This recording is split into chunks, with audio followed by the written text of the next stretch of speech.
I'm trimming the beginning out. Well, I'm here with 4D Man to start off with. One of our regulars. Hello, 4D. Home to us. Oh, man. And tonight I know Tom Cagnati cannot make it. And Tim Allen, I told 5:30 it was going to be a half hour later. I told him it was going to be the start. That's the start. I told everybody. I put the announcement up 5:30.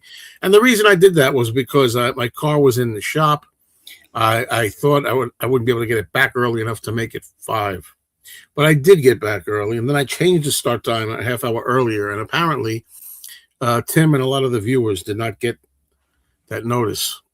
So that's why it's a little awkward right now. So let's see who we got out here. Oh, man, we got to ask that question. That's a tradition. You have to ask the tradition. I'm setting fire to it now, Richard. Yeah. Can I ask you one question, Beatles related, before we go? Sure, why not? So I know you got your LPs today because you did a video. Right. And you know there's this talk that the LP sounds different than the CD, and I don't have the CD, so I was going to ask you. Oh, I wouldn't be. I'm not going to play the LPs anytime soon. Trust me on that one. Oh, okay. Yeah. It's mostly collectibles for me. Until I get a better setup in here where I could play the music the way I'd love to. Right. Yeah. So I usually just collect those and play the CD. But I did hear there's a difference. I just sent 4D a message. Halloween Rock says. Well, that I should be here, but I'm here. Oh. I'm still a fire. What do you say, Daniel? Okay. Oh, I wouldn't have posted that if I didn't. No, I'm fine with it, Joe. I'm fine. Sometimes I usually read first before I put it up. That's an old trick you learn. Hello. Oh, I just noticed. I didn't even notice the poster, so there it is. Yeah, I'm a bit disappointed in my own lighting because you can't see it very well. No, it's just I'm not observant enough. Sometimes it looks like I see the Mummy, and I see it looks like Curse of the Werewolf, and the third one. Should I tell you about it, Joe? Can I blow it up? Yeah, blow it up. Maybe tell us about it. Okay, so in 1996, the Barbican Centre, which is this posh theatre centre in London, did a celebration of Hammer films that lasted all the way through August 1996. It's a big deal. They got Christopher Lee to appear one time. Barbara Shelley appeared. I think Andrew Keir appeared. Different people were doing Q&As as well as screening the films on big screen. So it was a big deal at the time because the Barbican Centre is so posh, and Hammer for a long time suffered such a poor critical reputation, and I find that rather ironic. So if you look at some of the old Sight and Sound reviews of Hammer, including when the 1958 Dracula came on, they were so snobbish and so slagging it off. And for instance, there was one review let me just clarify that Sight and Sound is probably the oldest film magazine in the world that comes out of London. It started around 1932, and it's operated by the BFI, the British Film Institute, which is charged, which is why it gets lottery funding, for the preservation and the promotion of the British film industry. Well, Sight and Sound slagged Hammer film off for all through the 1950s, all through the 60s, and through the 70s. So they were treated really shabbily by Sight and Sound magazine, which was a branch of the British Film Institute. And here we are in 1996, and suddenly they're all fucking classics, you know. Yeah. The hypocrisy of that really pissed me off, especially because one of the reviews for it was either the 58 Dracula or 1960 Bride of Dracula was slagging off basically they were kind of saying, don't go and see the film, don't waste your money on the film. And part of that advice was the poster is gaudy enough. That was part of the review. The poster is gaudy. So now here you've got this celebration of Hammer films, and they're presenting all these posters on the advertisement for the Barbican. Back then, you could write to the Barbican and get one of these promotion posters that were all over London for quite a cheap price. And now, if you look on eBay, they're going at really stupid prices, as if this was itself a Hammer Film poster. Yeah, but it's not. Which is ridiculous. So that's my. You can't see it, but there's the whole itinerary down this side that's hidden by the shelf. Oh, it's very small, yeah. Of the August datings, that pretty much every Hammer film was on there, with double bills for every program. So what I'm going to do while you keep me small is I'll take that poster down, which I'm a bit disdainful of. I'm glad I got it, but I'm a bit disdainful of the hypocrisy behind it. Oh, really? And I'll show you a Hammer Film poster that's behind it. That's an original from '66. Okay, folks.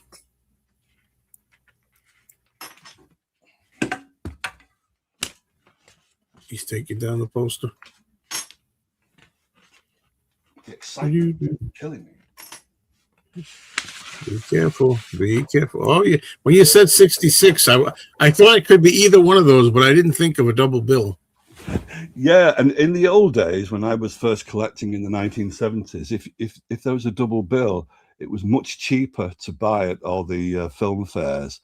They kind of, I think, because people assumed that if it was a double bill, it was a re-release. Because sometimes if they were bringing back an A picture like this again, because a lot of people had seen it, they would support it with another one. But in fact, Hammer Films paired these two in the first place, and the films were actually made back to back, so they could reuse the sets, like Hammer used to do that a lot. So you can't. And Rasputin really also was made. I think that's right. Yeah, with the reptile, I think it was. Yeah.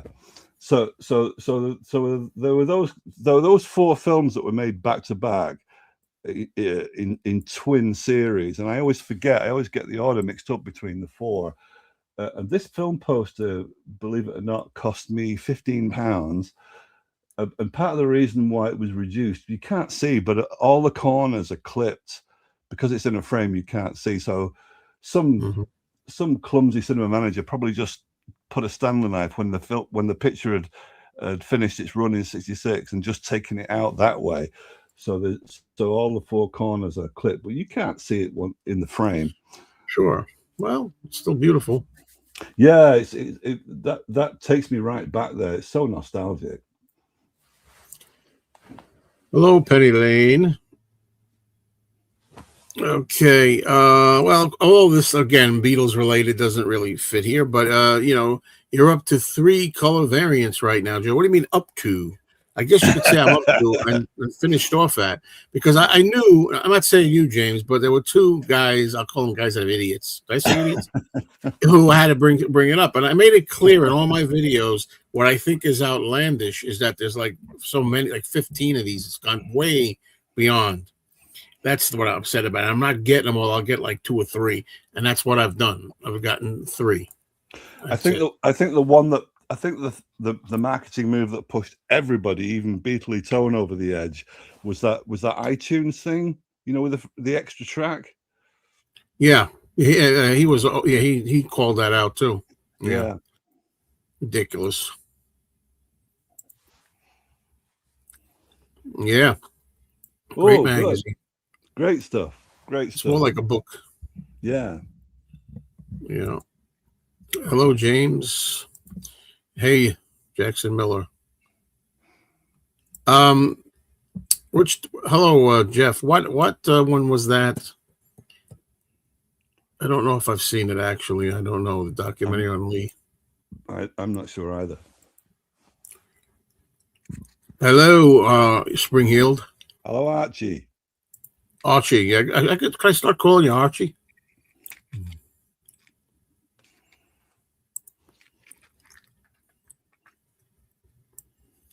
Yeah, okay. Plague of this. Oh, sorry. Did you get that question?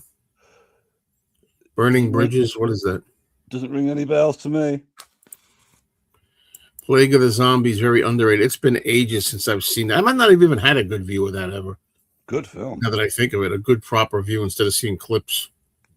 Although I don't know if it's one of the good ones or not. I don't think it is that high regarded. Oh, it is. Plague, It Plague of is. the Zombies. It's bordering on scary.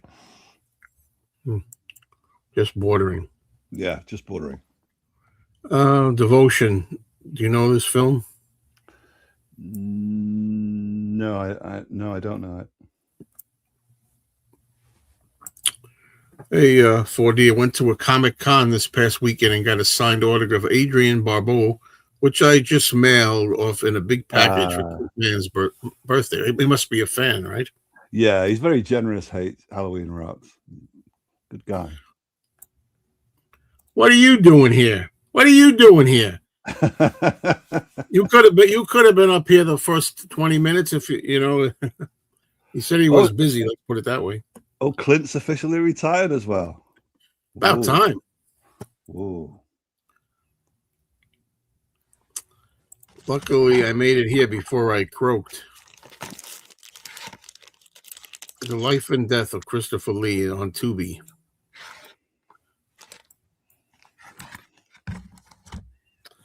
Oh, man. Some more films arrived, which I've added to all the other unseen films that have arrived in the last 3 months. I still haven't seen any films since your last broadcast. Oh, say I didn't watch anything. I think I got a few. I might have had a few that I got, from Amazon or something that I forgot to show last time. I mean, I can show you the ones that have arrived, and I know them all because I've already got them, and most of them are upgrades, Blu-ray upgrades on DVDs I've already got. But when I'll get around to see them, I don't know. I remember like 13 years ago talking to someone in school about when Clint Eastwood's going to finally retire. Surprised he went on this long. You bought it. Well, good. But Clint Eastwood's one of those people, along with Christopher Lee and Peter Cushing, that when I was going to the cinema with the gang in the early 1970s, there were loads and loads of Clint Eastwood double bills around. Like, he was the big attraction around about 71, 72, 73. He was the big deal above Paul Newman, Steve McQueen. He was above all of that. So a lot of the Clint Eastwood films I saw around that time. So because he's part of my adolescence, if he dies before I do, which may not happen, but if he dies before I do, that'll hit me big. It's a rude awakening. So when certain people die who have been so much part of your life, it's a real sort of rude awakening when that happens. Yeah. I remember the commercial for this, the ad for this. You went to see the movies, you got either vampire fangs or zombie eyes. That's great. I think I remember it. Girls, isn't it like girls? I don't know. It was a zombie. Fend off your boyfriends with vampire fangs, and guys, use your zombie eye, or Douglas, vice versa. Douglas, are you American?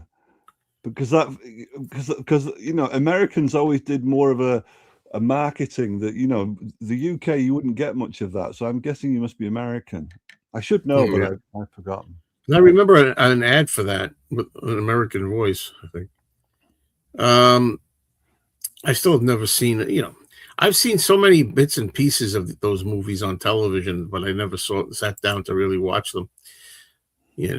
So it's another that's another film that was set and shot in San Francisco, so it's worth getting on Blu-ray just because the city's so beautiful. So you get all that location work. You want it in good definition. Do you expect the original Let It Be film to be released on Blu-ray this year? There's no announcement whatsoever, no talk of it at all, nothing in the pipeline that I know of. Are you interested in getting it if they do release it? Well, I'll certainly get it if they release it, sure.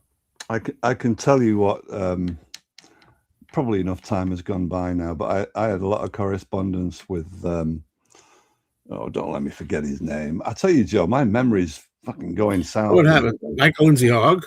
Yeah, thank you. The director? Yeah, I had a long correspondence with him about what I could publish and what I couldn't, because he was quite open. And I felt he'd been too open. So I said to him in an email, do you want to think twice about that? And he thought twice about it and said, yeah, let's just keep that out. but so basically he didn't want anything to do with Get Back. with Peter Jackson's work, because he just felt it'd be too much editing work. And my own opinion aside about all of that, Apple kept him sweet by giving him a spoken word promise that Let It Be would come out restored by and by, but after Get Back, obviously they don't want the competing thing. Yeah. And he also got along well with Peter Jackson, so he was happy to give the endorsement. But ever since then, I've been wondering what the delay is, because it seems a bit, he's done his end of the bargain, and Apple seemed to be a little bit... Well, it was what was shown on cable TV or whatnot, but it was not been out physically. Right. Yeah. We have a special guest here that I will bring on now. A person who's on time, even a little early, actually. Hey, what's going on, Tim? I just got your message. Yeah, that's what I figured. Well, I know it's always a crapshoot with you, because if I change my mind or change something and it's not enough, you might earlier in the day you may not ever go back to look. So that's what I worry about. So it's not your fault; it's my fault. But I had to bring my car in, and I got to pick my girlfriend up. So I figured I get more time if I do the show like 5 to 7 instead of 5:30 to 7. But it doesn't matter anyway. I got my car back earlier than I thought. I thought it was going to be 5:30. Okay, so here we are. Yeah, Tim's blurry. What's going on with that? Why am I blurry? We've been blurry lately. I haven't said nothing. I haven't said anything. But, sometimes, well, now you look sharp. You look sharp now. What the hell's going on here? I don't know. Hello, what's up, Cherry Carter? 4D, do you have any film prints of any movies? No, I don't have a projection. My friend does. My friend who I still know, who went with me to my very first football match and went with me with my very first sneaking in to see an X certificate when Dracula AD 1972 came out. Dave, he does. He has a projection, but I don't. Yeah, I guess the Stone Ground is X worthy. No, I don't. I like that song, Alligator Man or whatever. Yeah, it's pretty cool. Have you seen the film So Long at the Fair with Beauregard and Gene Simmons? No, I've seen most of Bogart's, but trust Archie to find one that I haven't seen. Yeah, it's amazing. Most of them films that he talks about, I've never heard of. Yeah, it is amazing. Yes, I'm American, but I live in Boston for 2.5 years at Emerson College. But you can tell Archie that the Sebastian poster, Dirk Bogart was in Sebastian, 1968. That poster is on its way, even as we speak. Any horror films you walked out on? I think I have, but I can't remember them. I would have walked out on Fireball Jungle. It's not really a horror film though. It's more of a hot rods movie. I had fun doing that little memory of that night when I got drunk off my ass. And it's the only time I can remember. Well, there must have been other times where I got bombed and I was like enjoying like something, like whether it was a movie or a show. Like instead of being like, oh man, not really enjoying it because I'm not out of it. But because we got to see that movie and it was so bad. If it ever does come out on Blu-ray, that the ancient VHS will really go down in value. I think even Get Back on Blu-ray brought it down a bit. Yeah, well, it's okay. It's not all about the value, is it now? Speaking of San Francisco, during the chase scene in Bullet, the cars will be in one part of the city in one scene, and then seemingly teleport to a completely different area in the next. What? It's the green Volkswagen. What's the green Volkswagen? Yeah, is that true that he's related to Orson Welles? Michael Lindsay Hogg? Yeah, Michael Lindsay Hogg himself believes that he's the son of Orson Welles, and it's based on what he was told on the deathbed by. Well, it's a convoluted story, but basically, the best friend of his mother was told by his mother that yes, Orson Welles was the father, but she pledged to keep it a secret. So his mother had died, and now the best friend of his mother was dying, and that's when she told Michael Lindsay Hogg what her mother had said to her, that yes, Orson Welles is your father. Sounds like Star Wars. Yeah, it does, doesn't it? Sounds like Citizen Kane. That's it. Yeah, That's it. I'm trying to just get this set up because we got Ramoga here, and you know what, Ramoga's here.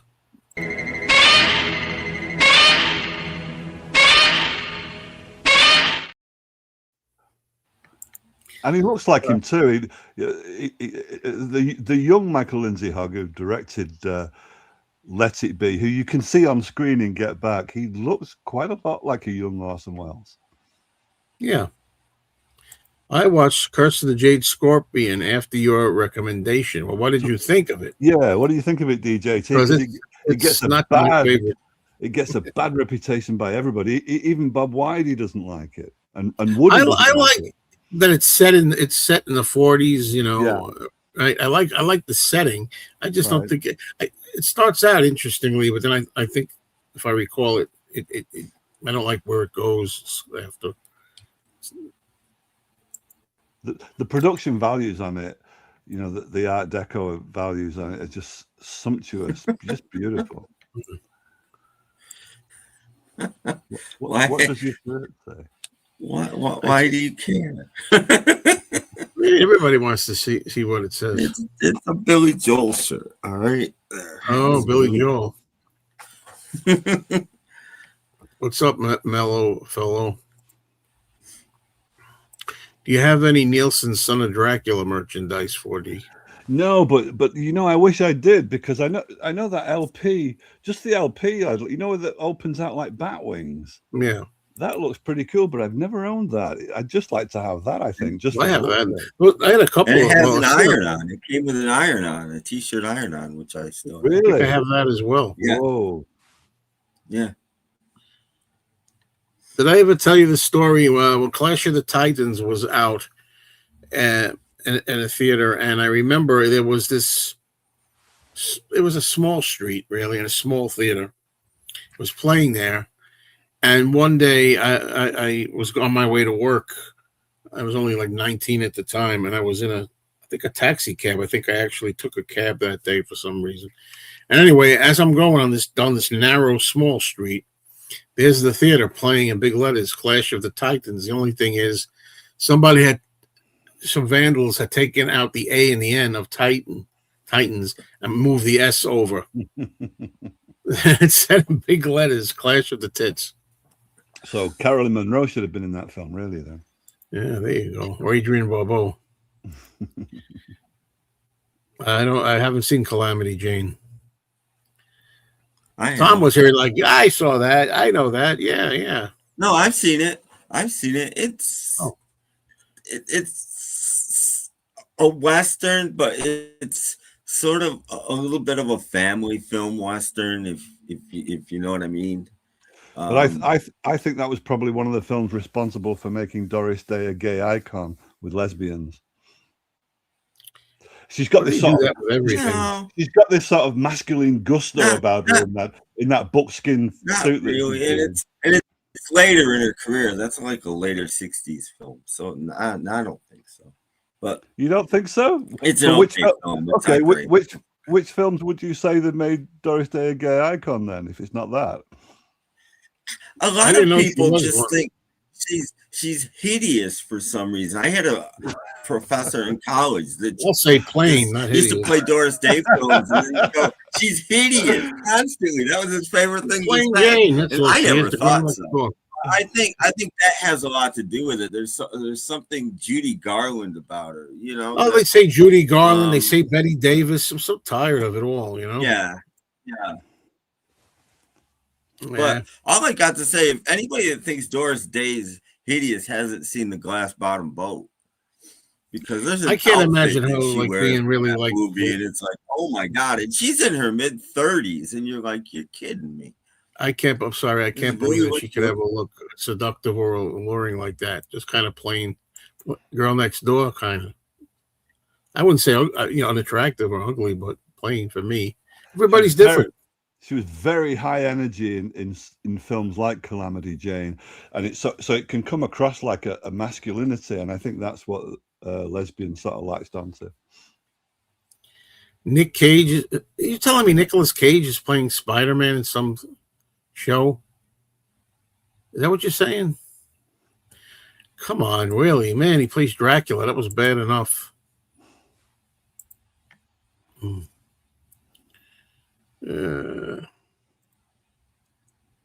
Okay, Halloween, you're talking. What's the video about the shooting of 1928's Noah's Ark?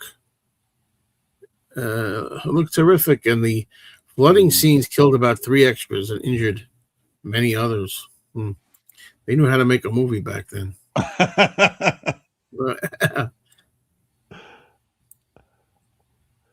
Directed around. I'm not sure what that means, James. I guess Kelsey Grammer. Now that you mention it, might sound a little like that when he plays Frasier. Anyway, I don't know. I got to start getting to some things. Talking about some movies that I haven't seen any, but I'm sure Tim has. Of course. You've been to the Boston Ark. What do you say, 4D? Douglas, you know I'm English, don't you? Because that sounds that. I gave it away.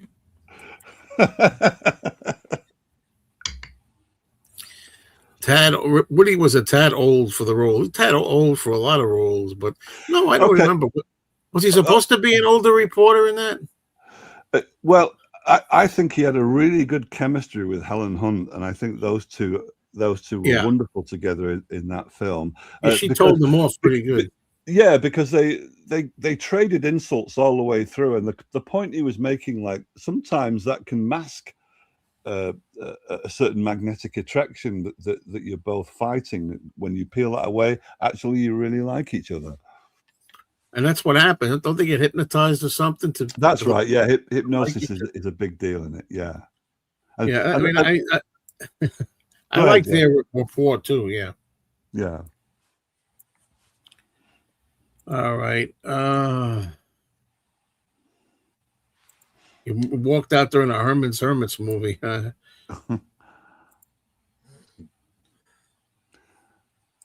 Yeah, I don't remember if this has happened. I don't know. Yeah, he did a couple of Beatles promos before Let It Be as well. That's what got him in. Yeah. Well, and he directed the Rock and Roll Circus, which the Beatles had seen and directed him. They wanted him, but they didn't want it all cut up like he did in the Rock and Roll Circus, which he did anyway. and to this day, he's a really nice fella. He's a really nice guy, very approachable, and also his autobiography is really good as well and quite moving at the end, because that's when he reveals that his mother's best friend, what she told him on her deathbed. So it's got this, and so he wrote that. He wrote his autobiography, and all through the start of it, he acknowledges that there's this rumor that was always there that he was Orson Welles' son, and he dismisses it and said he's thought about it and it's not true. And what happens at the end is an afterward. So he'd already written most of the memoir when his mother's best friend tells him that, and so he completely changes his mind at the end of the memoir based on that coda. So it's quite a shocking ending to his autobiography. Do you two have any thoughts on the George Powell films? War of the Worlds, The Time Machine. War of the Worlds and the Time Machine. I saw both of them. I don't remember loving the Time Machine, oddly enough. I think of him more as a special effects guy than a director. But special effects were okay. He did have to contend with Gene Barry in War of the Worlds, and you couldn't get any emotion out of that guy.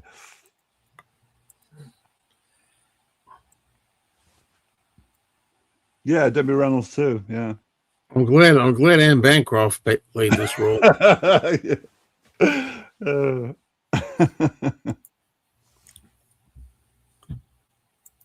Back Rooms is killing at the box office. Totally surprising for a horror film. I don't even know about it. Well, I think someone told me it. Beating the new Star Wars film, apparently, which is like unheard of. Well, I like hearing that. Okay, I'm going to get to this after a couple of comments. Take a break from the comments. Indiana Jones and the Dial of Destiny. Saw it for the first time since seeing it at the cinema. I got some enjoyment out of it.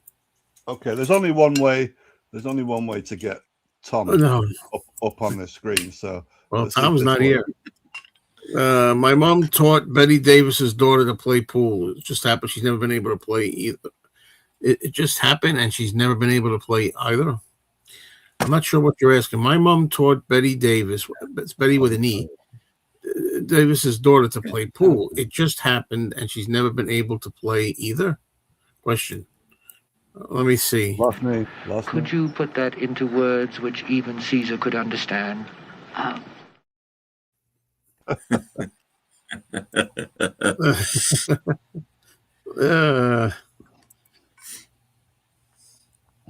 don't know. Bunny Lake is missing, but I know the Odd Couple episode that's called "Bunny is Missing Down by the Lake." It's a takeoff title. Wasn't Laurence Olivier in that? Yeah, but no, that's a decent movie. The zombies were in it, which is why I saw it. But then I wound up liking the movie. I have it, but I can't remember the details. Although I do have it. Well, these people move to a new town, brother and sister, and the one girl's husband is dead, and she has a daughter, Bunny Lake, and they send her off to school one day, and she doesn't come home, and they go looking for her, and nobody says they've seen her. The people at the school, everybody, it's like she doesn't exist, and they're trying to. It turns out, I don't want to give away the ending, but I will. That's all right. I think it was the brother is trying to prove that she's insane because she has an inheritance or something like this. So, that's an old plot. He set her up. It's one of those sorts of things. It's a decent movie. Otto Preminger directed it, I believe. Oh, there's got to be something going for it then. I just know take off on that title. It's an Odd Couple TV episode. The title's called "Bunny is Missing Down by the Lake," and it's one when they're out camping or whatever. They're in a cabin. They're in a log cabin. They meet a woman with a bunch of Girl Scouts she's leading. Anyway, long story short, the character's name is Bunny, one of the Girl Scouts, and she's a loner and she does not like by the other children. So her and Felix, though, they like poetry and stuff. So Felix is like reading like Romeo and Juliet, and they're reading it together and stuff. And then she runs away. So they go out into the woods to find her, and Oscar's out there, helping out. So you hear like, Bunny, where are you, Bunny? And then you hear her in the distance go, Romeo, wherefore art thou, Romeo? And then Felix says, deny thy father and refuse thy name. And Jack Klugman's looking at him, whatever happened to help? I'm over here.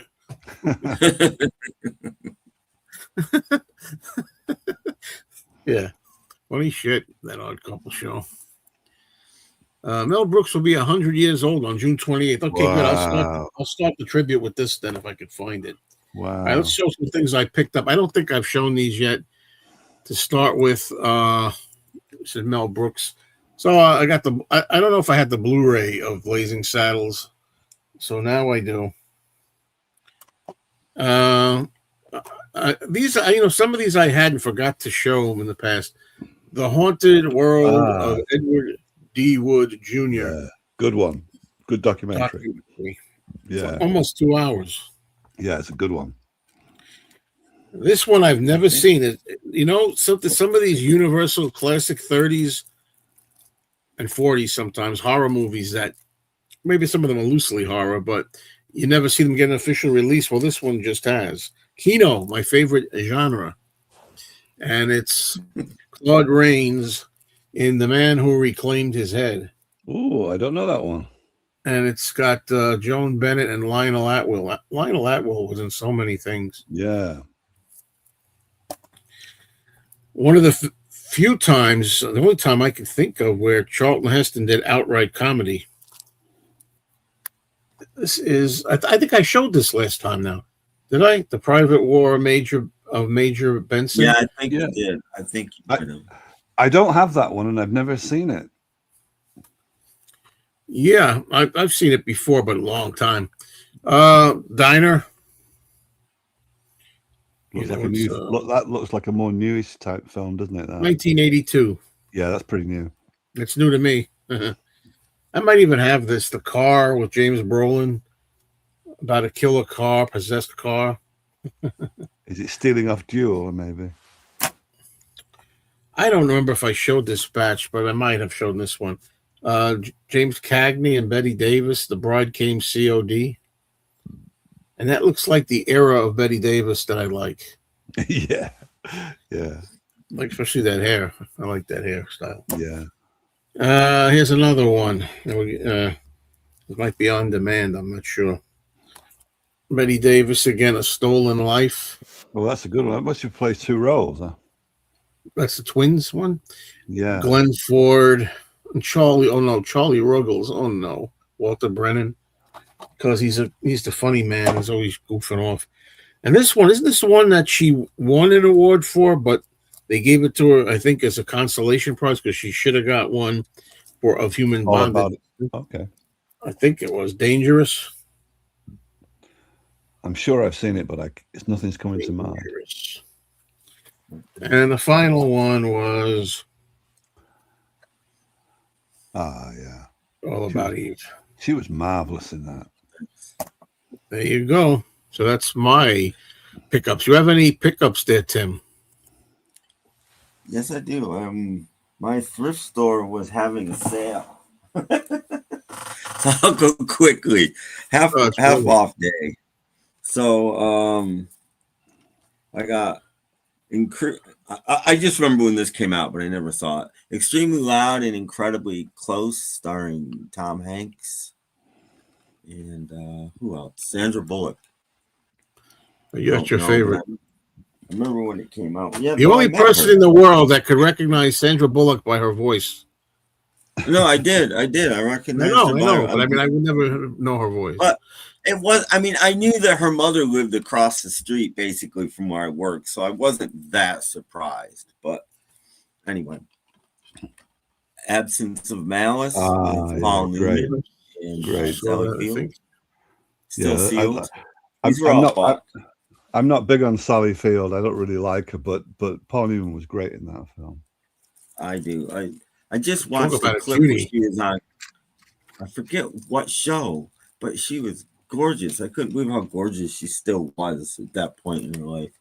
Anyway, The Verdict, another Paul Newman, still sealed. Was that the one?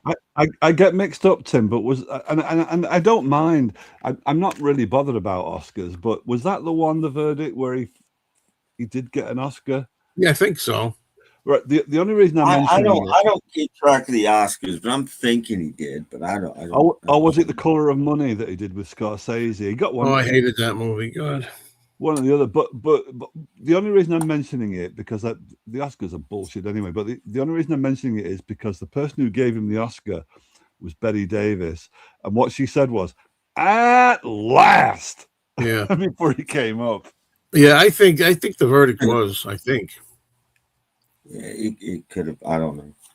Anyway, I remember when I used to see this all the time, and I never bought it. And for $1, I saw it, and I'm like, okay, I'm gonna buy it now. Nurse Betty. I think it's a comedy. It's got Renee Zellweger, who I love. So, and Morgan Freeman. So I don't know. A John Wayne collection. I thought of you, Joe, when I picked this. Oh boy.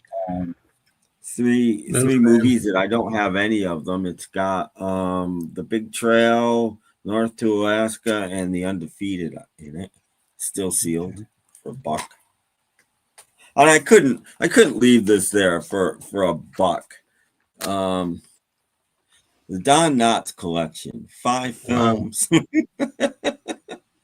So 20 cents a piece for the films. There's Yeah, what that's you pretty get. wild. Yeah. So I couldn't leave that there for $5. And then I got a Benny Hill compilation. I think this is like Oh, 4 discs or something. Again, sure. for $1. And these were $2, but I got the 3rd and 4th seasons of 6 Feet Under Oh. for $2 a piece because they're half price. And that's everything I picked up. You know, when you said I couldn't leave this there or whatever, there's something I saw at a store, a big DVD used store, and I was almost going to buy it. Now, I talked recently, I think, a little bit about the Blondie movies, the comic strip Blondie. I don't know how many films there are. I think there's like 17 or something. And anytime I've seen any parts of them, they're so bad, I thought. Like, I wouldn't even be interested, really. But they had all the Blondie movies in a set for $25 DVD. And I was thinking, I almost bought it. I got a lot of stuff like Ma and Pa Kettle and, just a lot of collections of things. And I was thinking maybe I should go back for that. It's probably still there. I can't imagine anybody, but you never know, though, because they could have a movie buff. Because I was wondering, like, are all those films ever put out, And I guess they're on that set. And it looked like, I forget who it was, but it was a legitimate company. It wasn't like some knockoff thing. So, I might go back for that. Who are we talking about here? Because I lost track. Who's bald and was a teacher? What that whole thing? A bad teacher. He said bald. About people playing music, maybe. Well, 4D took off. Pool. I think teaching Betty Davis. Oh, playing pool. Oh, I see what you're saying. Oh, she was a bad teacher because she'd never been able to play either. Gotcha. Okay. Now I know. Thank you for putting that into words which even Caesar could understand. 4D, I normally don't drink, but what is your beer? It's cider. It's cider. Cider. Yeah. Cheerio. Okay. See, bear in mind, I'm probably not going to see these for a long while. So this was a box set I've got. I've already got the 3 movies. Oh. I think there must be some kind of a problem with Silver Streak, because the idea of not putting Silver Streak on this compilation, and if you look, there's no real good restoration Blu-ray copy anywhere in the world of Silver Streak. So I wonder if it's one of those co-productions where the copyright is really litigious, and so everyone's staying away from it. But Silver Streak was the most popular of all their films together, and it's not on here. But that's the box set. Crazy. Well, I think I remember. I don't remember Another You except for the title. I think that was a bomb, wasn't it? Another You. Yeah, the last few were bombs, and you could see that Richard Pryor was really ill, that there was something wrong with him. So I actually liked. Once you know that, Joe, and they're trying to be funny, it kind of takes the edge off the humor. Well, that happened to me with I think it was Hear No Evil, See No Evil, Hear No Evil, whatever it's called. That one, I remember thinking that Richard Pryor was kind of out of it. What is that? So this is the Blu-ray of the Beatles documentary Evolver. Yeah, that Lewison was cooperating on. And I saw a documentary about it on YouTube where there was a lot of location filming that went back to Liverpool, and a lot of good research that was kind of borrowing on Mark Lewison. So I thought, okay, it cost me £27 because it's easier to get in America, because it's not got a British direct distribution yet. So I shelled out for it. So that'll probably be the first of this lot that I watch. And this one I've already got on a bootleg, but it's got a good long voiceover narration going all the way through it. So I'm big on voiceovers, so that's why I got that. Mm-hmm. That's a great noir. There's certain horror films that I get mixed up. There's 3 or 4 of them, and this is one. I've got it somewhere on DVD. It's got to have another title. Yeah, there's a few AKA films around like that. So this is one of them. Donald Pleasance is in it, so there's got to be something good about it.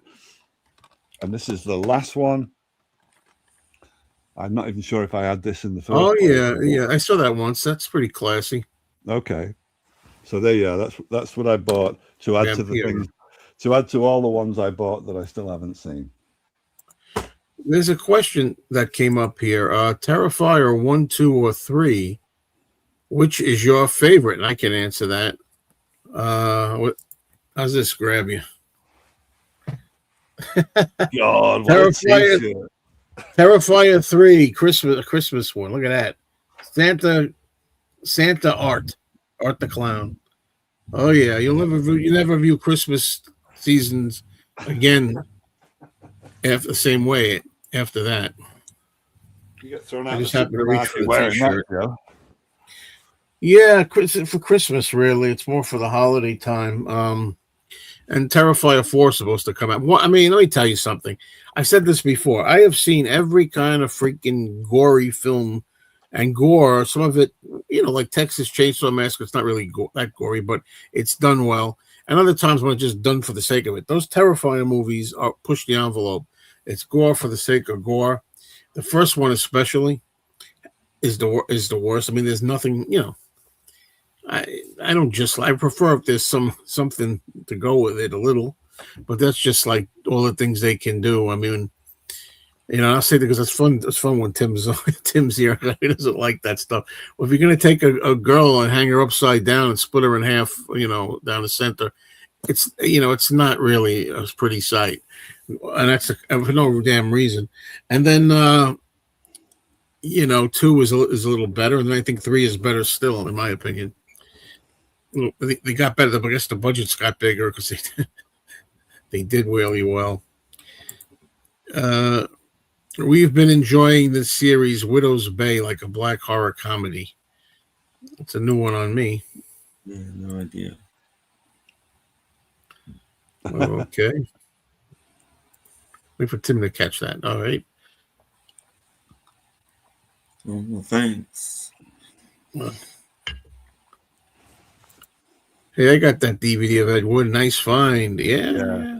Yeah. Barry Levinson made Diner. I don't love that movie, but it was cheap and it's got a good cast. I mean, I've seen it, The Car, awesome movie, Joe. If you like crazy 70s movies, it's a winner. I've seen it. Not only have I seen it, I saw it on the big screen. And I saw it on the big screen as a co-feature with The Exorcist. And I'm talking about late in I think 79. I wasn't able to see The Exorcist when it first came out. I was too young, but I saw it in 79. I was 17, and they brought it out again, and they had The Car playing with it for whatever reason. Yeah, that was when Betty Davis just washed her hair. That was one of those films that I did see first time around that really scared me, The Exorcist. It really freaked me out. I still think, because I always said horror films don't scare me ever, but my whole life I just thought they were fun or cool or neat or whatever word you want to use. But The Exorcist was the first one where I was scared. And I say scared, that means different things to everybody. But I guess intense or like it's like intense at scenes, like the way it's shot. Back then, anyway, a lot of times people don't feel that anymore. They don't think they've seen too many imitators, or they're jaded now. But I mean, there's even stuff like I remember when like the doctors come in the room when they're first being called, and the girl's like doing flips on the bed and all this stuff, and they don't know what's wrong with her, and they're just the way they can. They're at the top of the stairs, the cameraman, I guess, and it's a winding staircase, and they're coming up, and they must have the cameraman like being pulled up. From you see the faces of the doctor and the mother and the housekeeper, and it's a tense thing, like running up, what's going on, the camera's moving a little, and there you don't see anything in that. It's just the way you feel the intensity of the situation and the suspense of it. It was shot well, that part, some of that. It's the only because I don't get spooked at horror films and never did when I was a teenager, even getting in underage. but that's the only film. So I would have been 15 years old when I saw that. It's the only film where at one point I had to look away from the screen, like turn my face away. Yeah, that's pretty severe. And I've been mentioning Texas Chainsaw Massacre a lot. Those are the only two early on that did anything for me. The Exorcist, and then Texas Chainsaw. But that was, again, and that was on a videotape. It was on an old videotape, and it wasn't that clear and everything. And that made it even scarier. And it was more disturbing than Texas Chainsaw. It was more disturbing than gory or scary. It was like if you were this family that was like, I don't know what the word I'm looking for, inbred family or something, and you're crazy. Well, there you go. And you get a hold, anything goes on in these behind closed doors. They just get a hold of a few people, and it's like things they do are really like, that's what's disturbing. That could happen, Yes. Hello, Mike. Hi, Mike. I can when you're ready, when you've caught up, I can show you. Okay, maybe you need to lay off it for a while, but it's still a magnificent film. It is. Waiting time. I saw Back Rooms, loved it, found a new cult.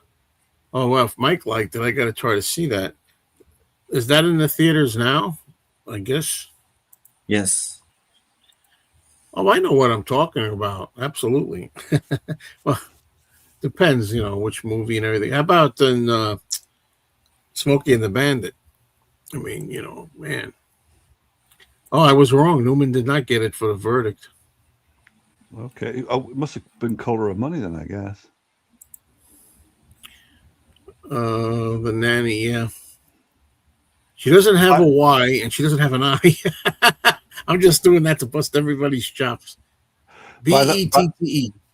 By that stage, she was becoming notorious for chasing directors around kitchen tables. If she fancied the director, which she often did, she would try to be seductive. You have thoughts on Monkey Business with Cary Grant, Ginger Rogers, Marilyn Monroe? I don't. Just say no. I've never seen it. But I don't remember it. I'll give you a Monkey Business with the Marx Brothers. But I've got a big antipathy towards Ginger Rogers. I really hate her. Oh. Yep. Cheers, Halloween Rock. John Wayne made a lot of B movies until he got his break. He did. Yeah, he did. I like that film I slagged because of one scene where he was overdoing the comedy. The one with Sophia Loren, where they're going for the lost treasure in the African desert. It's not coming to mind now. Is it? No, it's late 50s, just before Rio Bravo. It's a good film, even though the title's not coming to mind. That used to be one of my once-a-year films. And it looks great on Blu-ray as well, even though I can't remember the title. Hey, Tim, Time.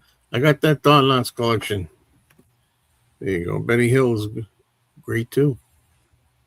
I can show. When you've caught up, I can show you a set of front of house stills that came the other week. I have a hard time with Leslie Nielsen in drama because I'm so used to him being silly. I laugh. The funniest thing I ever see now is if I watch the Ben-Hur screen test with Leslie Nielsen. It's freaking hilarious because you think it's an airplane skit or a comedy skit. He's trying to be serious. But he's in some. What movie was he in? He was in some movie where he played a really bad guy later in his life. Was it the movie Nuts? Maybe with Barbara Streisand. He played like a, I don't know, molester or something. He played or a rape. So he was like really, a real, and he was effective in it. But even for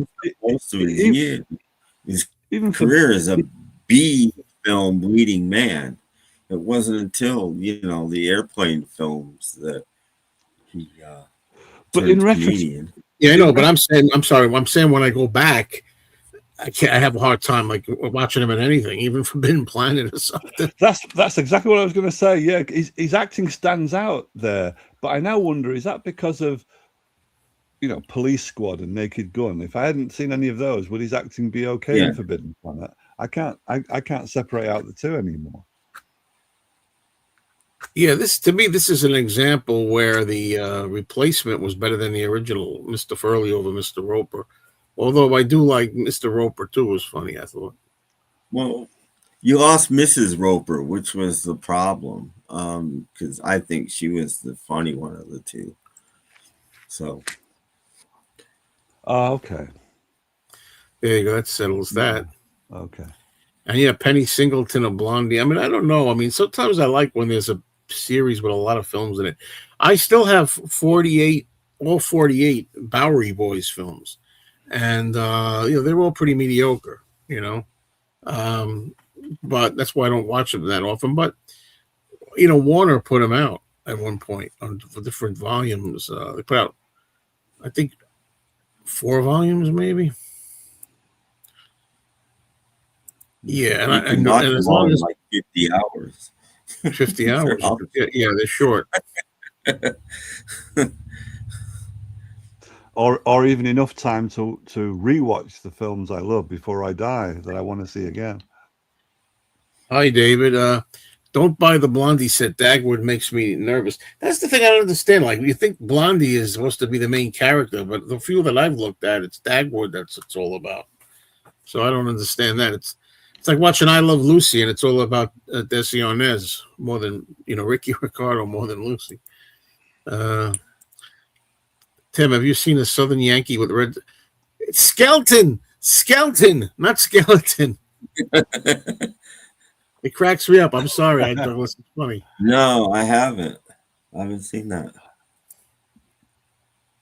I've seen this movie, and I like it. 4D Man. Have you seen Hardcore with George C. Scott? No, I haven't. But I nearly bought it. But I thought, God, it sounds a bit fucking heavy.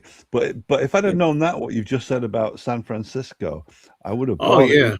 It was on a sale as well. Maybe but it is very heavy. Yeah, that's what put me off. And dark. And by dark, I mean it's filmed dark. From what I remember, it's filmed very dark. It's I like the movie, but then again, you know, that whole thing interests me. That whole seedy porn industry. Times Square, 1970s. I fainted from laughing. Just thinking about the Fuzzy Wuzzy was a woman scene from I think I remember this now that you say that. I think that is that the movie where that's the one when Richard Pryor is blind.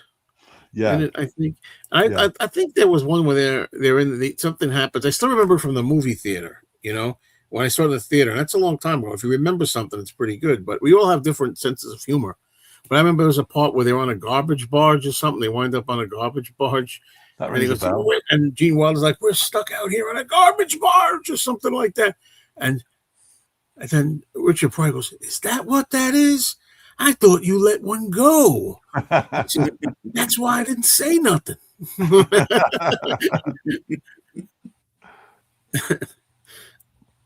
That's when he's like, and the other guy's deaf. Is that what it is? That's right. Yeah. That's right. Yeah.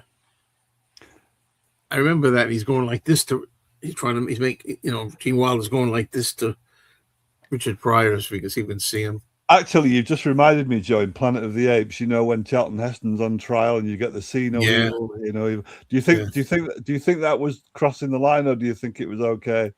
You know, usually I don't love when they do things like that, but I think it works there. It's amazing that they thought to do that. It was an inspired moment, and I think that really, I think it's humorous. I think it works. Okay. Okay, Blondie films you can watch the kids as they grow up. The series films follows them through the years. Yeah, I might get that. You know, why not? I'd like to get like the Henry Aldrich. Nobody remembers that Henry Aldrich series. and Andy Rooney. Cheers, John. It's not Andy Rooney. Andy Hardy with Mickey Rooney. Yeah. I say that wrong. Yeah, Richard Pryor. Yeah. I mentioned Ice Station Zebra to you guys maybe a month ago, and I don't think anybody on the panel, even Tom, had seen it. None of you had seen Ice Station Zebra 1968. No. Rock Hudson and Patrick McGoohan, and it's a wonderful film, and it's such a lark, and it's based on an Alistair MacLean best-selling novel. So it's one of those films where the conundrum is, why was it such a big box office flop? It was no B movie. They threw enough money at it.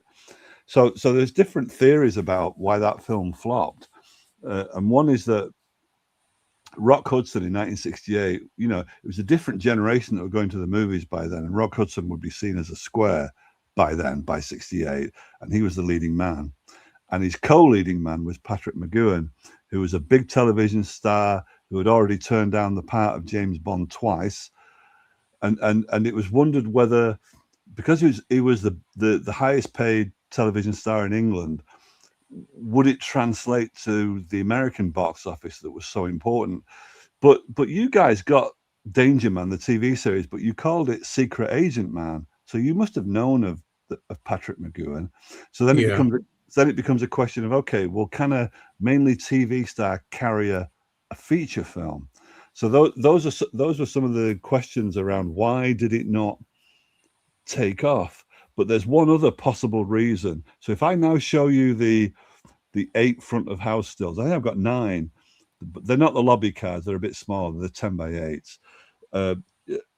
I'm asking a bit much. If I show you these, there's a clue in here about what other reason there might be why it was a big box office flop. It was beautiful color. I mean, you can see from that orange jacket against the Arctic, it looks so beautiful, the color. Part of it is a submarine movie, but there's a lot of tension in the submarine part of the film, the first half of the film, and then there's an interval, and then they get out on the ice after that.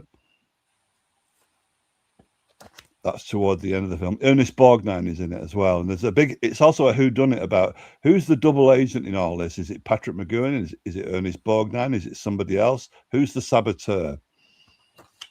That's toward the end of the film. They're going for a climax. That's inside the sub. And every one of these pictures has a clue about what else might have make it fail at the box office. By the way, Patrick McGoohan in this is absolutely brilliant. His television career was magnificent, and it was always said that, God, what happened that he was so underused in feature films? But at least for this film, he fulfilled his potential. And James Brown is in it as well. Yeah, I mean, you can see there that Patrick McGoohan is deliberately looking shifty so that he's part of the whodunit. Is he the double agent? And that's the last one where the submarine. Well, you're saying there's hints in all these photos as to why it didn't do well? Yeah. I'm just thinking, I don't know. I mean, just the sets?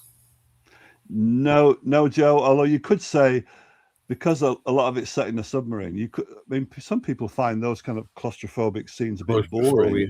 Because what can you do with a submarine set, really? One cabin's the same as another one. But actually, in all of those, I was asking a bit much of you, and I wouldn't have got it if I hadn't seen the film. But in all of those scenes, there's no women. There's no female. Oh, how did I not notice? There's no female lead. There's not even a female supporting actress in the film. There's just no parts for women in it. And although it's an action adventure yarn, which in those days would have appealed particularly to men, the fact is, men have to talk their dates or their wives if they're going to the cinema. They've got a big say in it as well. So if a woman's looking through the papers and they're reading the cast list, or they're seeing what's on, what cinema they can go to, there's no role models for women in there. There's no straight direct line identification. Well, it's like 12 Angry Men. Yeah, well, no women in that. It's claustrophobic. Yeah, that's true. That's true. So this is all speculation, but that's one other possible variable that you can throw in. That women have even in those days where the equality wasn't really happening. Even in those days, women had a big say in what movie a guy would go to see if he was going on a date. If John Moreno's not eating, you can come up, you know. Cher is finally 80 years old. Now, this title is the one I heard. Land of the Minotaur or Minotaur. That I've heard of that. Is that the same film? I've heard of that title. I don't know if it's the same film. That one that I shown, that can't be the one that I just shown, though. That Devil's Man. I never close my eyes in the scary parts. No way. Hello, Rocco. But things like what that chat just said about Cher turning 80 years old, things like that can, a bit like Clint Eastwood retiring, they can really pull me up short and thinking, my God, time's really. And she was like 16 or something when she was. Yeah. Well, yeah. Well, she was with Phil Spector before that, doing backup vocals. She's on. Yeah. You can hear her on "Be My Baby" and all kinds of records like that. She was one of Spector's background. And the Ringo song, what was that again? That's where she met Sonny, because Sonny was teamed up with Jack Nitzsche. But you see, I don't adjust well to changes like this. I live in the past so much that when I'm brought up short by news like that, I'm thinking, whoa, where have I been for the last 40 years? Now's your chance, John. You could tell the story if you could put down the dinner. Put down the knife and fork. John will never live that down, the fact that he was eating. Okay, there you go. As a thought. This is my kind of question coming up that I like. Terrifier or Saw? Which franchise do you prefer? I prefer Saw by a pretty wide margin. You know, I think that's an underrated series, but you got to be into that kind of stuff. But the thing is, Terrifier it's a character of Art the Clown just steals the show. He just does pantomime and he's and all this stuff, and it's just bizarre. His clowning attitude amidst all that, the things that he's capable of doing, which are unbelievable. Oh, I bought 2 other ones as well. I'll find them. Who sneaked you into the movie back then? I don't remember exactly. I'm trying to think if I did that at all. People like let me go. Older people taking you in. These 2 Blu-rays are from Imprint. You've got to be really careful with this company. It's hit and miss. Oh yeah. This one, that poster from The President's Analyst, Imprint was responsible for doing the Blu-ray for that, and it's not that impressive. But apparently they got the original negatives for these 2, so they're good replacements for the DVDs I've already got. I think you've got these, Joe, already, because you've shown at least one. Was it this one that you showed then? I don't think so. Dr. Blood's Coffin. I don't think. What's the other one on the bottom? What was there another film on the bottom? Oh no, that's just type. Yeah, Britain's first. Maybe I do have Dr. Blood's Coffin with maybe a combination of things. Yeah. Or something. If Danny was ever going to buy it, that bottom byline would put him right off, wouldn't it? He wouldn't get past that. Yeah. Okay. So and then there's the Snake Woman. From.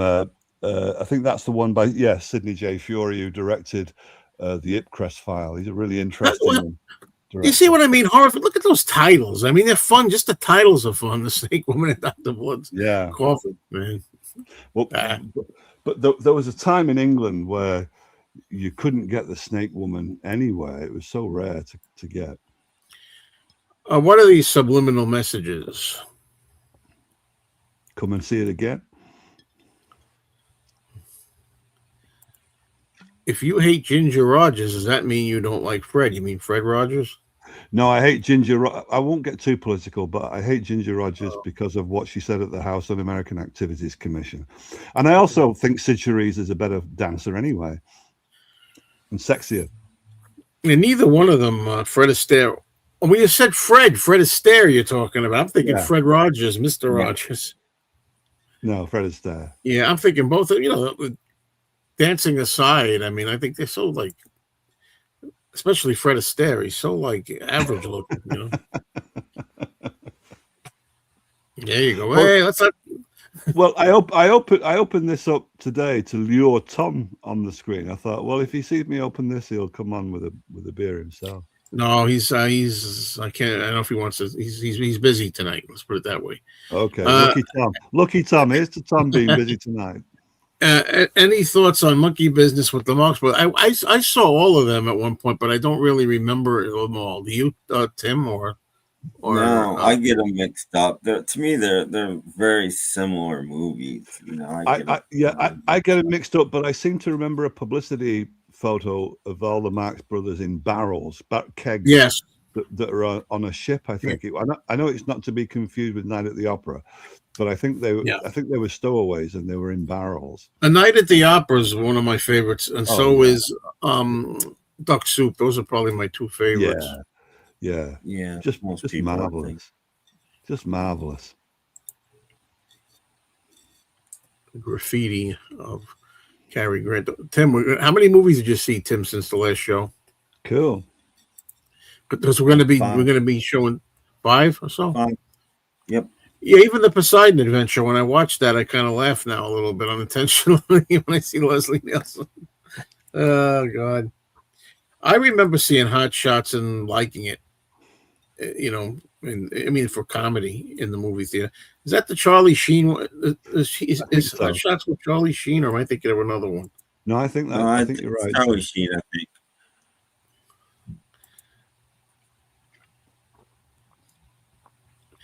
He's not in Grizzly, Leslie Nielsen, but he's in a movie called Day of the Animals, which you might be mixing it up. Check it out. Leslie Nielsen was also in the first of many Patrick McGoohan episodes where he was in Columbo, because Peter Falk loved him. So McGoohan would often show up on screen, and he directed loads more. But the very first one McGoohan did, he was kind of reprising his role as Danger Man, because he was playing a secret agent, but he's the villain of it, and he kills Leslie Nielsen on the beach. So that was a Leslie Nielsen straight role for Columbo, very early, 1970, maybe 2.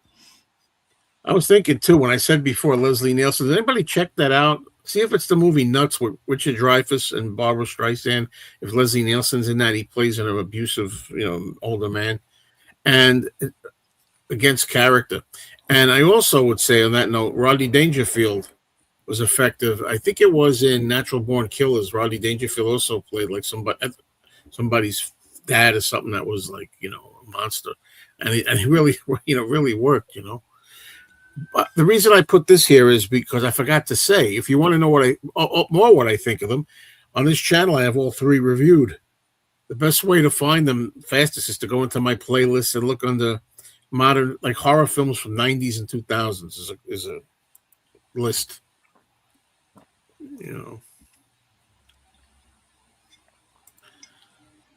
I'm talking to John Moreno. Sorry. Yes, John Moreno's finishing his dinner.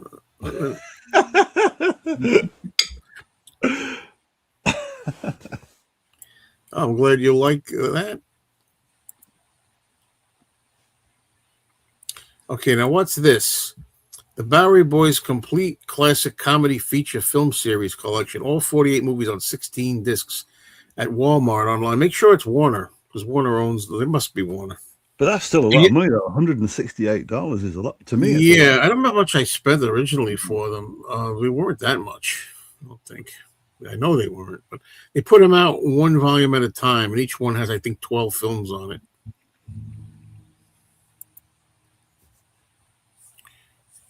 Damn, Apple spell check. I got it. Yeah, that's funny. Yeah. No, women, I failed to see the humor. No chicks in Ice Station Zebra 0. Well, he got it. Okay, he was guessing and he got it. Good. We didn't get it. 4D, man. I saw that movie Ice Station Zebra at the theater. I enjoyed that movie. I don't know if he's hearing me. Well, I'm only going to be on till about a quarter to 7, unfortunately. Yeah, where were you at 5 o'clock when I needed somebody up here? I'm sorry, were you reading something that, Tim? Oh, yeah. Gotta read faster there, bud. No. You got your glasses on now, right? Yeah, but I still can't. I can see better close up without them. Is it a good thing that give my regards to Broad Street exists, or would the world be a better place if Paul never made it? It's a good thing that it exists. It also shows that Paul is not infallible. But I mean, I like the music in it, and I like some of the scenes in it. Most of the scenes I like have to do with performances, but yeah, it also shows that he's not infallible. People praise every damn thing he touches. I don't know where he went to. This is for him.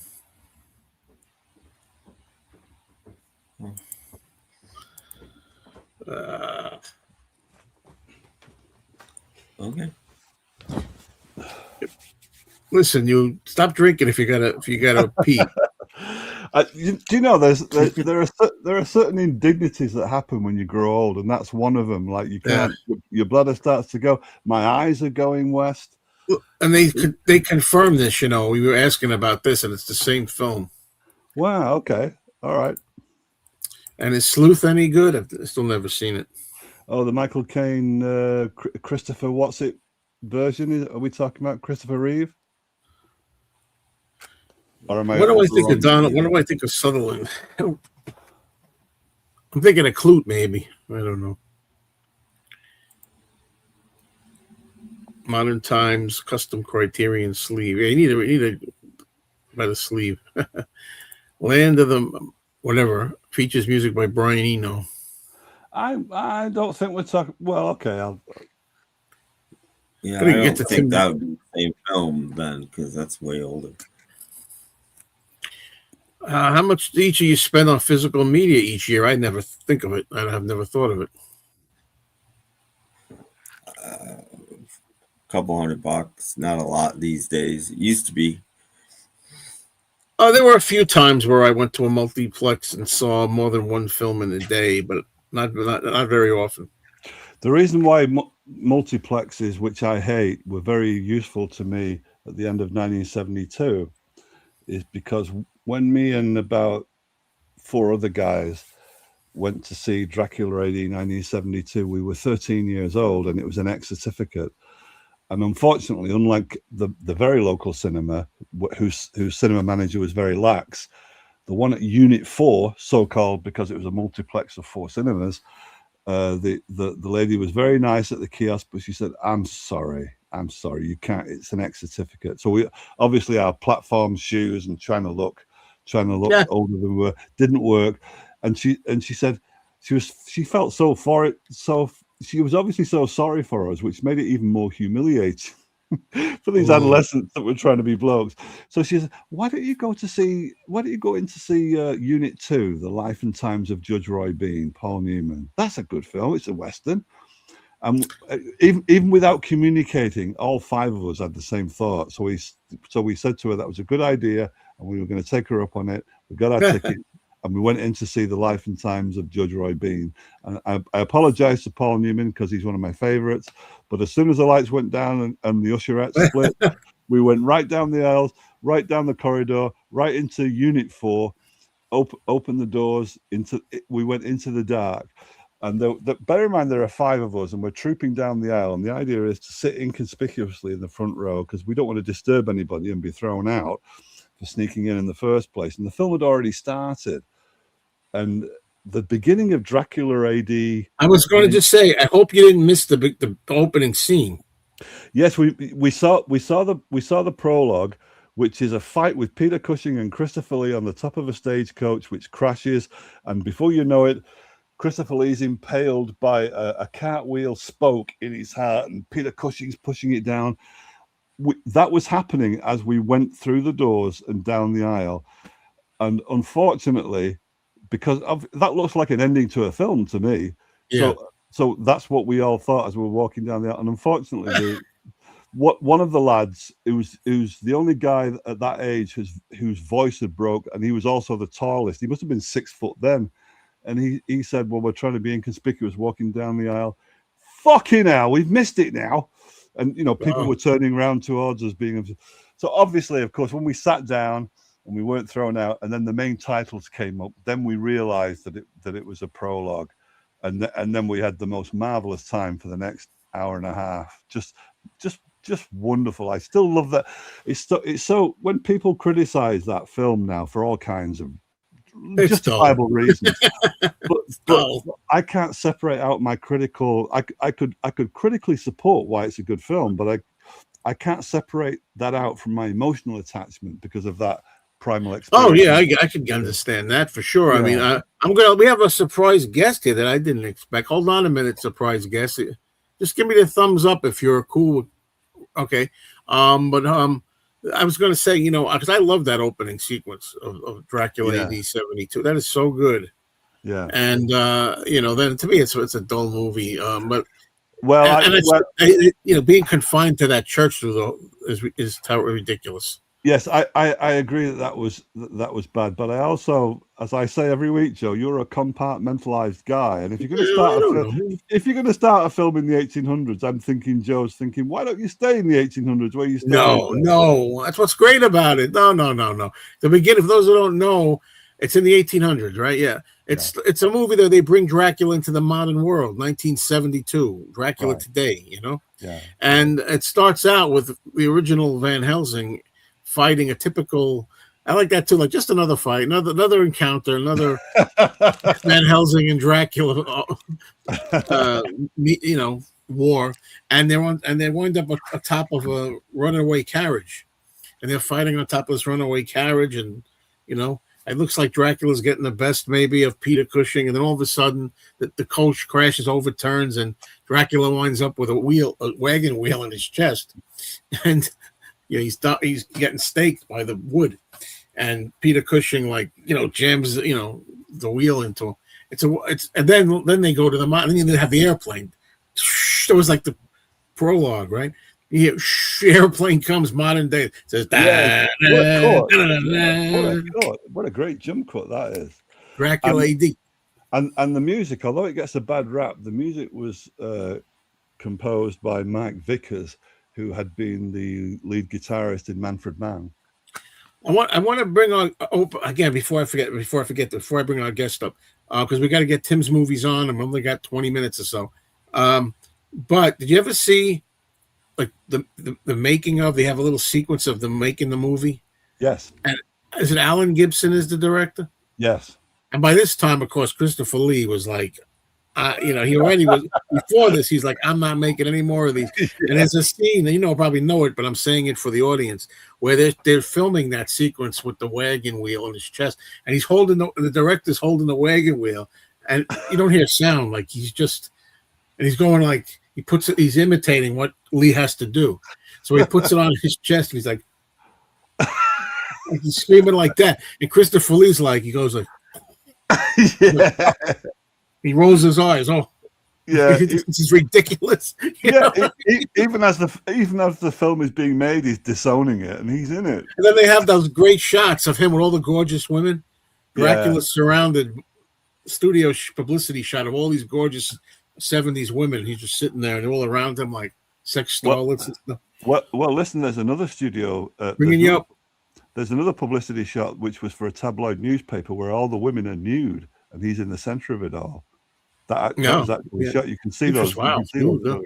And then they hand him his fangs during the thing, and they just as soon as he gets his fangs in, and they hand him the fangs, and he goes, he's polite. He's like, thank you. Anyway, here we go. Mellow fellow. He was a bit of a snob, I think, Christopher. I like him, but he was a bit of a snob. I don't usually, because people I don't know, I'm like, I wonder, I don't know. But I'm going to give Mellow Fellow a chance. Mellow Fellow, mind your P's and Q's. I don't bite. Oh, I just saw the link and I thought, why not? Welcome. There you go. Hello, Mellow Fellow. Next time we can do a little earlier, maybe, because I don't have long to stay on. And I do want to get to Tim's movies, so maybe we'll do Tim's movies that he's seen, and maybe if you have any commentary. Mellow Fellow, what's your general taste of movies? Like what? I prefer foreign language films to English ones. I kind of always have. I don't know. I don't like the CGI blockbusters. I like something that requires a bit of thought and it's gonna Yeah, me longevity. Yeah. Especially speaking. Well, there's foreign films. Does that include Godzilla? Technically speaking, that's a foreign film. Yeah. How about Bill de Jour? Stuff like that, Bill de Jour. Right. I mean, many different languages, many German, French, Japanese. Yeah, that's tough. That's a tough area for me. I've seen them, but anyway, let me because it's so late. Let me see what Tim's got to show us. Yeah. Well, you were just talking about. Go ahead and do that, but Chris, my mom used to live next to MGM Studios, and she would see Christopher Lee all the time. Oh wow! She was always singing. Is that MGM Borehamwood? It might have been. Yeah, I don't. Yeah. I mean, this was a long time ago. Right. Wow. I got to meet Christopher Lee twice, but they were in 1999. He was at the Virgin record store of all places in Manhattan, and you couldn't have any posters or anything signed of like Hammer or anything like that. So he had a book, Tall, Dark, and Gruesome, that he was promoting. So anyway, my friend Lou was one of the people. He's in some of my videos, and he's a little different. He's a little strange looking, especially back then. He's a really small guy, and his face is unique. Anyway, so he goes up and gets his autograph, and we wind up going around, and then we get back a second time. He went to get a second autograph, and Christopher Lee goes, "You've been round before." Whoa! He recognized my friend because he's very distinctive looking, and that was. I remember it was kind of a disaster because people did start bringing posters, and he wasn't too happy about it. So there's Christopher Lee for you. So that wasn't too good. But then real quick, then about a month or two later, he was appearing at a fan convention, and I went to that too. And I got another autograph. See, I have a lot of my autographs. Somewhere I have his autograph matted with a picture from Scars of Dracula where he's holding a glass of, it looks like blood, but it's probably wine, and they matted the signature on the bottom. Anyway, and on that one, I didn't know what to say, so I said, "Oh, Mr. Lee, I saw you just the other day in New York City," and he goes, "A bit chaotic, wasn't it?" Like that. And I said, "Oh, not really. It just was great to see." I'm like, "Wow, this guy, man, he's like serious." All right. Anyway, so where were we at? Can I just stop there for a second to make a make a really oblique comment, because I've seen you enough times, Joe, now to be able to make this comment. Sometimes when you deliver a line like what Christopher Lee said, a bit chaotic, you do this sort of thing with your head that comes straight out of 1930s cinema. So, sort of not necessarily Laurel and Hardy, but that where if somebody's going to set up a line, they'll do it with their head. They'll go like that, and you just done it there with Christopher Lee. Huh? It's somewhat chaotic. What? A bit chaotic. I think you've been overexposed to 1930s cinema throughout your life. It's commitment. He's committing to the part. Commitment. Yeah. Spam, right around dinner time, spam. Okay. Tim, let's get you going here. And try to do it a little fast because I made you wait to the end, unfortunately. Yeah, I don't have that much. I have a little to say about the last two movies. The first three, I don't have that much to say about. I watched a quote-unquote horror film, because it's not scary at all, called The Maze. Has anybody ever seen The Maze? No, I haven't seen it. It's 3D. I've got it in 3D. I've got it in 3D. Okay, yeah, 3D. It wasn't 3D. Weird film because almost everybody in it's British, but it's an American film. That makes it weird. And well, to me, I mean, back in the late 40s or early 50s, whenever this was made, but it's a haunted castle kind of film, and it's just really odd because there really is no horror or monster in it till the very end, and it's not a monster. It's a guy that just looks like a monster, and it's just a very odd film. I liked it, but it's not your typical horror film. It's more of a melodrama and a what's going on here kind of film than a horror film. I don't know if 4D would agree with that, but was my assessment. Timmy, you're not tempted to get like a 3D get-up so you can watch these in their original 3D? No, I've never liked 3D. Yeah, all five of them. But anyway, so I saw that. Then I saw a film noir with Fred McMurray called Borderline, which is one of these premise films, you know, and if you don't buy into the premise, it doesn't work. I forget the woman that's in it, but she's a cop and gets put on the trail of this this notorious drug smuggler in the 50s, and she runs into Fred McMurray, who it turns out, of course, is also a cop. So they basically are bringing each other in, and they're both cops. You know, it's sort of silly that way. You know, but it's not one of McMurray's better films. It's not a great noir, but it's worth watching. I'm glad I watched it. Then I saw Ladies of Leisure, which is a 1930 Frank Capra film, one of his early, I think this is his second talking film or something like that. She's Barbara Stanwyck is like a party girl, you know. She latches on to rich guys, and this is how she spends her evenings and where she gets most of her money from, and blah blah blah. And the star meets her because she escapes. She's on a party on a boat, and she takes a little rowboat and jumps off the boat when nobody's looking, and goes to a dock, and he's had a flat tire, and he meets her. He calls out and sees if she needs any help and likes her, and he's a photographer or a painter actually. And anyway, she falls in love with him, and they're one of these two different classes, and people are trying to break them up and all of that kind of stuff. Typical 1930s film, but I found it fast. Barbara Stanwyck looks really young in this movie. I mean, impossibly young in this movie. And it's just, I love Capra. So, right. That's enough of that.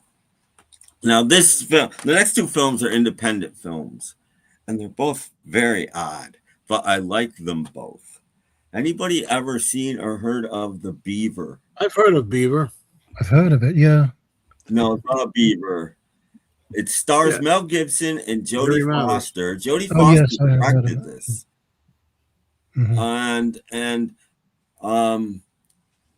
Mel Gibson is a severely depressed guy with major mental problems, and he's about to kill himself when he gets drunk and sticks a beaver on his hand, and the beaver takes over his life. Different personality entirely, and brings him back. This puppet brings him back, and people just have to deal with it, and they can't deal with it, obviously, because it's a guy with a puppet on his hand. But it works for him in certain ways, and then the movie gets very dark at the end.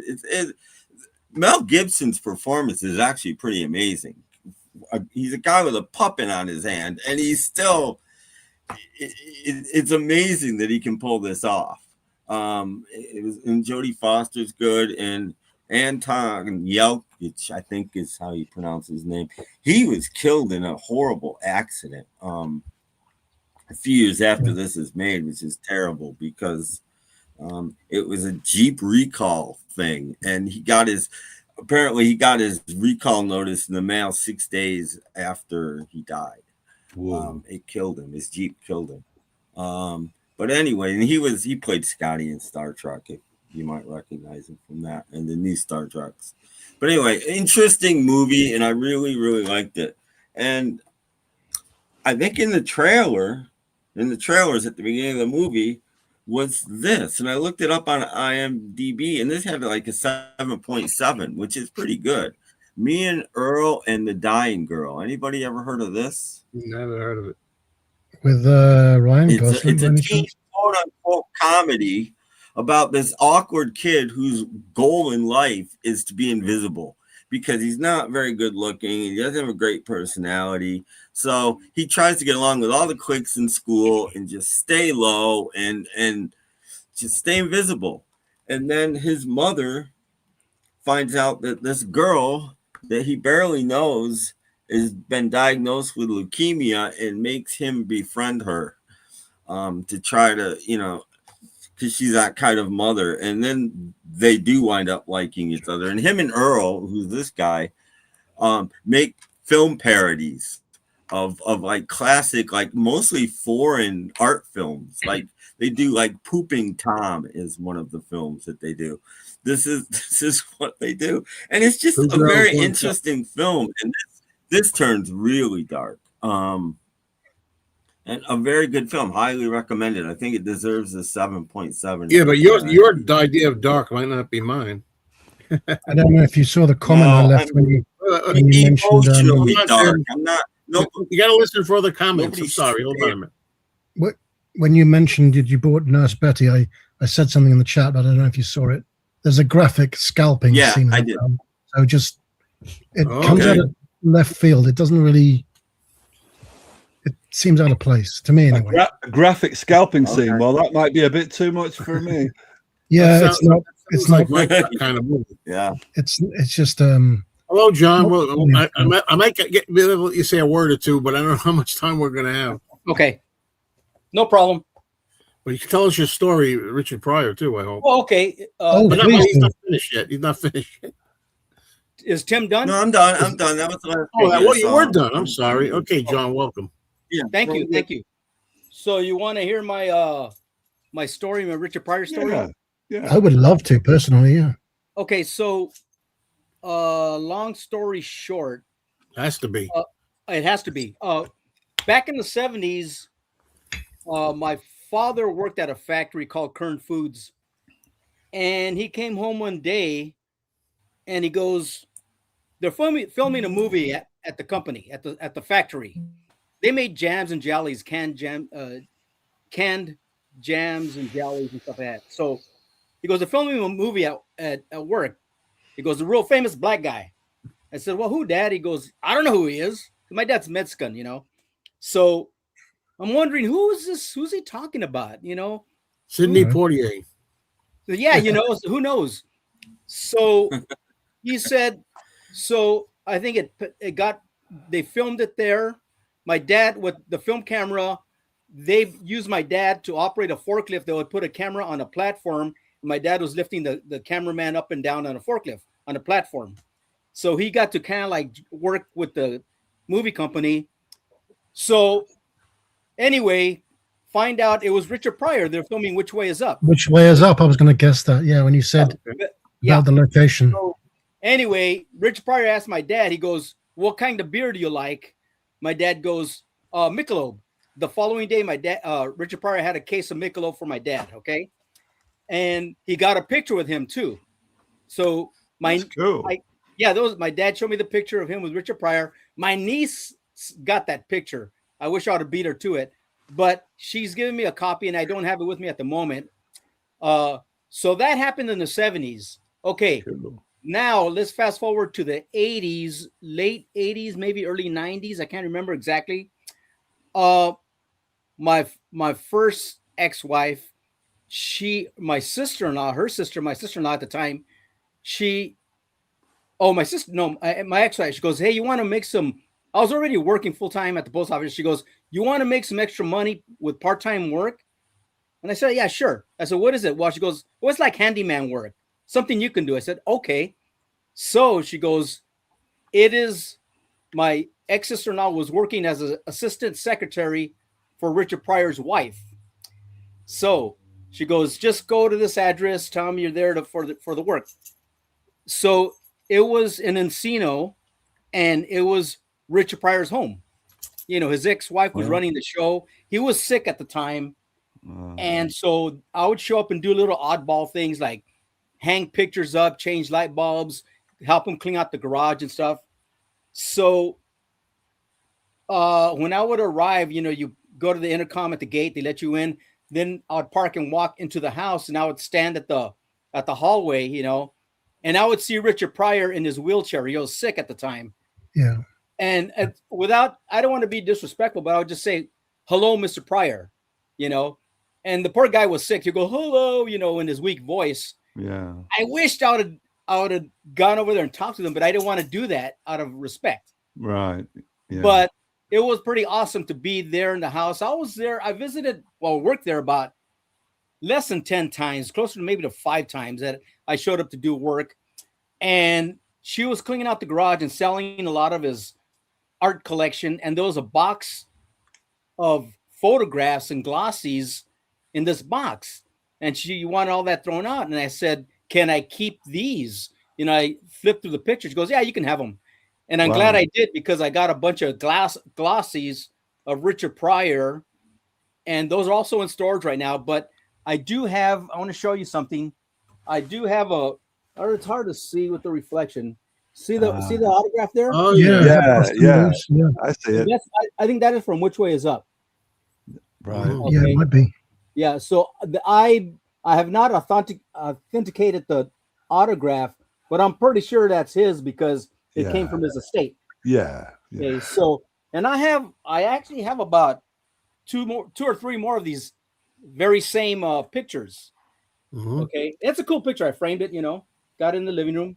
Mm-hmm. All the pictures you're talking about, they're all pictures like that, not sort of family pictures. Or some are different, some are even better looking. There's one with him and Lily Tomlin, the comedian, and they were best friends. Yeah. And there's some. This autograph looks really well done. Then I think there's some with his autograph when he was sick. So the other ones look a little shaky. They're not as sharp as this. Yeah. So my guess is they're authentic autographs. They came from his home. So, but that's my Richard Pryor experience. I've seen him twice. I saw him at the Shrine Auditorium. I got at least 12 of his records, and I saw him at the Shrine. I took a girlfriend, but she was kind of like embarrassed because Richard Pryor's humor is very X-rated, Yeah. And but hilarious. I mean, he was between George Carlin and Richard Pryor. They're both my favorites. They're just the best.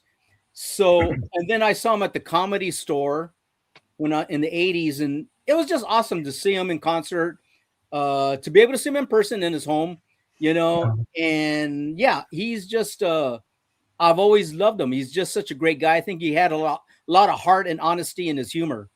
Absolutely. So John, that whole trail started with your dad. He was the first connecting point. And didn't I correct me if I'm wrong, did you say you inherited your posters?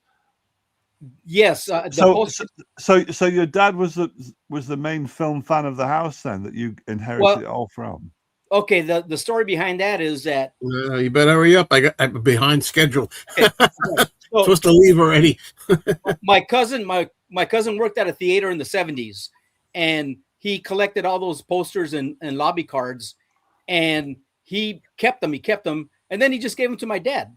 And this is the late 70s into maybe late 70s, early 80s when he gave them to my father. Wow. And my father just had them in storage. Wow. Then he began to sell them in yard sales. For those posters were selling for $1 a piece back then. Jesus. We're talking about early 80s, right. Like Star Wars posters and all these great movies. Fuck. But, who knew?